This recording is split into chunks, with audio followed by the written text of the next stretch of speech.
ಮನೆಯಲ್ಲಿ ಯಾವಾಗಲೂ ಜಗಳವಾಗುತ್ತಿದ್ದರೆ, ಮನೆಯಲ್ಲಿರುವ ವಸ್ತುಗಳಿಂದ ಈ ರೀತಿ ಮಾಡಿದರೆ ಸಾಕು, ಮನೆಯಲ್ಲಿ ಪದೇ ಪದೇ ನಡೆಯುವ ಜಗಳ ದೂರವಾಗಿ ನೆಮ್ಮದಿಯ ಜೀವನ ಮಾಡಬಹುದು.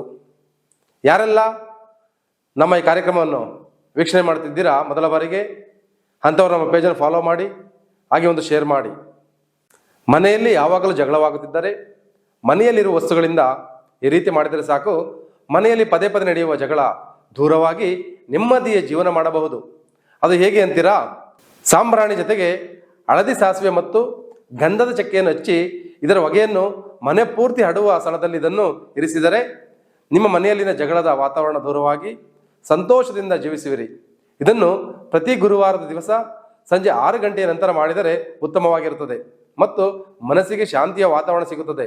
ಮತ್ತು ಮನೆಯಲ್ಲಿ ಯಾವಾಗಲೂ ಲಕ್ಷ್ಮಿ ಸ್ಥಿರವಾಗಿರಬೇಕೆಂದರೆ ಕುಬೇರ ಮಹಾಲಕ್ಷ್ಮಿ ಹೋಮದಲ್ಲಿ ಪೂಜೆ ಮಾಡಿದ ಲಕ್ಷ್ಮೀ ಚಕ್ರವನ್ನು ಪ್ರತಿನಿತ್ಯ ಆರಾಧನೆ ಮಾಡಿದರೆ ಹಣಕಾಸಿನ ತೊಂದರೆ ದೂರವಾಗಿ ನಿಮ್ಮ ಜೀವನ ಸುಖದಿಂದ ಸಾಗುತ್ತದೆ.